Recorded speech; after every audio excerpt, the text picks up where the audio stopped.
After 50 years, the beguiling story of Jimmy Hoffa is still best described by his middle name. The R in James R. Hoffa is his mother's maiden name, and it perfectly describes why we are still talking about Hoffa 5 decades after he vanished. Hoffa's middle name is Riddle, and what happened to him remains just that.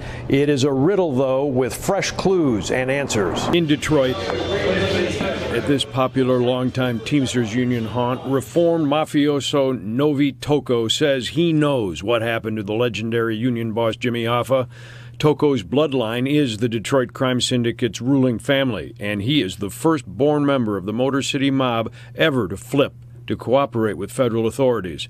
Tocco, once in federal witness protection, says Hoffa's killers are all dead. But here is how he and prominent Hoffa investigators believe it came down on July 30th, 1975. On that hot day in late July 50 years ago, this is where Jimmy Hoffa was last seen alive.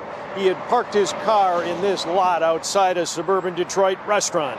But 50 years ago, there were no security cameras, surveillance photos, and certainly nobody else in the parking lot with camera phones getting ready to take his picture. The way former Hoffa task force leader Keith Corbett describes it, the labor icon's disappearance was and is a classic mob rub-out. Ex-federal prosecutor Corbett says they know that Hoffa was to meet here that day with Detroit mob boss Anthony Tony Jack Giacalone and New Jersey Teamster and mobster Anthony Tony Provenzano about whether Hoffa might regain union control.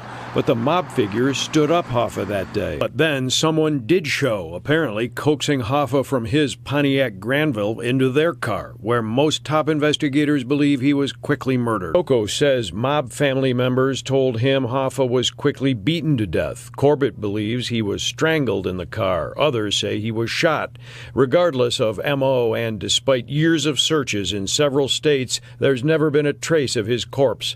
Mafia experts say that is by design. Chicago John Marshall Law graduate Scott Bernstein is founder of the Gangster Report and a leading Hoffa case expert. Bernstein shows NBC5 investigates that home not far from the restaurant parking lot, a house owned at the time by this man, Detroit hoodlum Carlo Licata, who suspiciously was also found dead here 6 years to the day after Hoffa vanished. Hoffa, Detroit's greatest mob hit, officially remains unsolved to this day. Many current and former federal law enforcement officials here in Detroit, as well as current and former members of the mafia here, say they've concluded over the years that Jimmy Hoffa's body was brought to this site. It used to be a trash processing center that had connections to the Detroit mafia.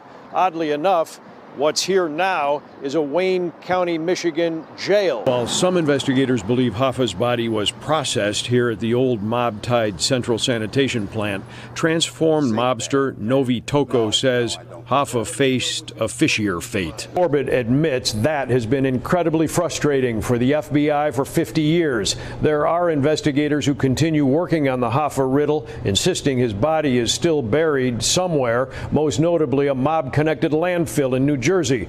But only one explanation can be true, and without proof of which one, 50 years later, it could be any of them.